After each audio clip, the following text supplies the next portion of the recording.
મારું નામ જય કમલેશગીરી ગોસ્વામી છે. હું એસબીઆઈ બેંક આગળ ઉમરેઠ રહું છું અને હું થામણા એજ્યુકેશન ઇન્સ્ટિટ્યૂટમાં અભ્યાસ કરતો હતો. દસમા ધોરણમાં તમારું શું પરિણામ આવ્યું? દસમા ધોરણમાં મારું 95% એન્ડ 99.6% રિઝલ્ટ આવ્યું છે. કયો ગ્રેડ આવ્યો તમારો? A1. તો આટલું સારું પરિણામ આવ્યું તો એની પાછળ તમને હવે કેવું પ્રાઉડ મુમેન્ટ ફીલ થાય છે અને એની પાછળ કેવી મહેનત તમે કરી? મારા માતા પિતાની મારા પાછળ સખત મહેનત હતી અને હું આ સ્કૂલના બધા ટીચર્સનું ગાઈડન્સ રીતે હેલ્પફુલ છું અને હું એનો શું કહેવાય થેન્કફુલ છું એમના માટે કે એમને મારા પાછળ આટલી મહેનત કરી અને મેં જેટલું વાંચ્યું એના માટે હું પણ મારા સેલ્ફને થેન્ક યુ કહું છું કે હું એબલ થયો કે A1 લાવવા ખાતર. પહેલા તો એવું જ કહીશ કે આટલું સારું રિઝલ્ટ આવ્યું છે એનું, એટલે અમને બહુ જ ગૌરવ અનુભવાય છે અને આ શાળાના બધા જ ટીચર્સનો એને બહુ સપોર્ટ હતો. એની પર્સનલ મહેનતની વાત કરું તો એ રીડિંગ રેગ્યુલર કરતો જ હતો, પણ એક્ઝામ ટાઈમે પણ અર્લી મોર્નિંગમાં ગેટઅપ થઈને રીડિંગ કરતો હતો. એના માટે અમને બહુ જ ગૌરવ અનુભવીએ છીએ.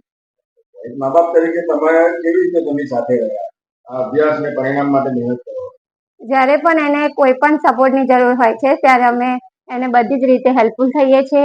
ગમે ત્યારે પણ એ કહે કે આટલા વાગે મમ્મી ગેટઅપ કરજે તો અમે એને ઉઠાડીએ અને પ્રિપેર કરીએ છીએ અને એના માટે હાજર રહીએ છીએ.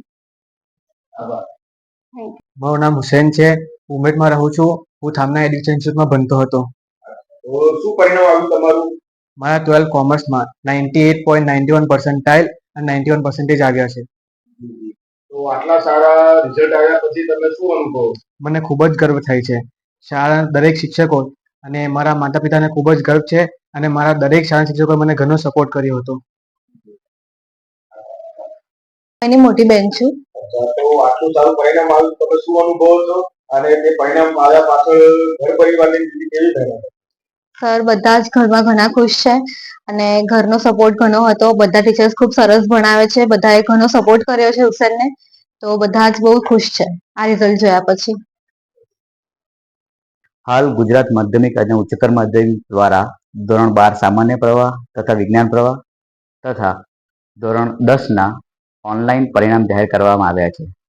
તેમાં ધોરણ 10ની વાત કરું તો અમારી શાળામાં 81 વિદ્યાર્થી એક્ઝામ આપી હતી, જે પૈકી દરેક વિદ્યાર્થી પાસ થઈ અને 100% પરિણામ લાવેલ છે. હવે વાત કરું તો સામાન્ય પ્રવાહની. સામાન્ય પ્રવાહમાં 25 વિદ્યાર્થી અપિયર થયા હતા અને 25 વિદ્યાર્થી પાસ થઈને શાળાનું 100% પરિણામ જાળવી રાખેલું છે. વિજ્ઞાન પ્રવાહની વાત કરું તો શાળામાં 29 બાળકોએ એક્ઝામ આપી હતી, જેમાં 4 છોકરાઓ ફેલ થયા છે અને શાળાનું પરિણામ 86% મેળવેલ છે. શાળાના 10મા ધોરણનું આ વખતે પરિણામ કેટલા ટકા? શાળાનું 10મા ધોરણનું પરિણામની વાત કરું તો 100% પરિણામ છે. ગયા વખતે પણ શાળાનું પરિણામ 100% હતું. આ વખતની વાત કરું તો શાળામાં 81 બાળકોએ પરીક્ષા આપી ધોરણ 10ની. તેમાંથી 20 વિદ્યાર્થીઓએ A1 ગ્રેડ મેળવેલ છે તથા 29 વિદ્યાર્થીઓએ A2 ગ્રેડ મેળવેલ છે. શાળાનું આટલું સારું પરિણામ ગયા વર્ષે પણ આવ્યું હતું અને આ વર્ષે પણ આવ્યું, તો એના માટે કેવી તૈયારીઓ શાળા દ્વારા કરવામાં આવી હતી તેવું જરા માહિતી આપો. તૈયારીની વાત કરું તો ધોરણ 10માં જ્યારે બાળક આવે ત્યારે શિક્ષક તરીકે સબ્જેક્ટ ટીચર પોતાનું સિલેબસ પહેલા ફિનિશ કરવાની તૈયારીમાં હોય છે. સાથે સાથે પ્રાયોગિક પરીક્ષાઓ હોય છે, ઇન્ટરનલ એક્ઝામ પણ હોય છે, જેમાં વિદ્યાર્થી સારી એવી મહેનત કરી અને પરિણામ લાવે છે તથા શાળાનો સિલેબસ પૂરો થાય તો ડિસેમ્બરથી એમને પ્રેક્ટિસ ટેસ્ટ ઓફર કરવામાં આવે છે, જેમાં શાળાના સબ્જેક્ટ ટીચર જે ખરા એ હેતુલક્ષી પ્રશ્નો અને મોટા પ્રશ્નો એવા સેટ કરે છે જેથી કરીને બાળક સારામાં સારું પરિણામ લાવી શકે બોર્ડમાં. તથા સમયની વાત કરું તો 7:30 થી 12:30 બાળકનો રેગ્યુલર સમય હોય છે. તદુપરાંત રેગ્યુલર સમય પૂરો થયા પછી પણ શાળા બાળકોને એક્સ્ટ્રા ક્લાસ ઓફર કરે છે, જેથી કરીને એ લોકો રિવિઝન મેળવે જે પણ ભણાયું છે અને ટેસ્ટ પણ રિકવર કરવામાં આવે છે, જેથી કરીને ફૂલ સ્કોર કરે.